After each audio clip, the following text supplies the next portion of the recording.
Nē, bet tāpēc jau es saku, mēs uztaisīsim kaut kādas 10, 15 lietas. Mazo būvniecību jau 2 gadi ekonomikas ministrija raksta ziņojumu. Tas ir tas stāsts. Vai nu pielems, vai vismaz mēs kā organizācija publiski pateiksim, ka mēs iesim projām. Un tas ir baigie īstermiņa čaļi. Vispār vajadzētu iegulties. Pagaid, ja teiksim, šis aizies veiksmīgi pirmais solis, tad mēs esam gatavi strādāt tālāk, jā, jo tas ir tas jautājums. Tad bandīti pieejams bišķi. Kāds rekets? Nē, pagaid, Jāni. Ja mēs esam viena no nabadzīgākajām valstīm Eiropā, mums vienkārši tas ir izsvēršana. Ja mēs šādi turpinām, mēs redzam visus lielos parametrus. Ja? Mums ir jāmaina savu paradigmu. Un otra lieta, būtiski vēl viena lieta. Par uzticēšanos. Ja? Par uzticēšanos. Kāpēc neusticās cilvēkiem? Kāpēc visi tādā garajā? Un tagad pastamies, ko jūs esat sākuši darīt tais pirmdienās.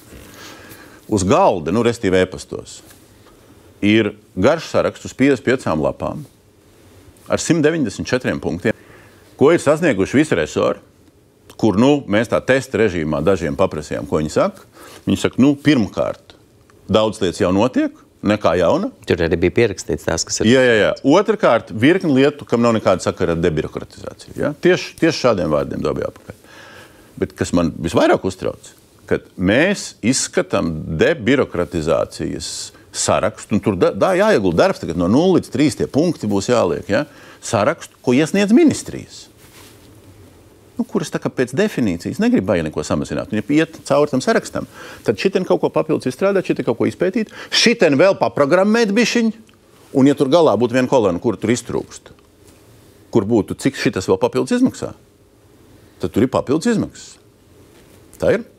Bet es skatos... Kur jūs virzaties šobrīd? Es gan jau tur pētnieku var pastāstīt, es uzskatu, ka neviena sistēma nav ideāla. Tikpat labi, es domāju, no menedžmenta viedokļa varēja, iedot kādam ministram, ka viņš ir atbildīgs ar mandātu. Jo patiesībā šai grupai, kā es to saprotu, nav jau mandāts nolemt.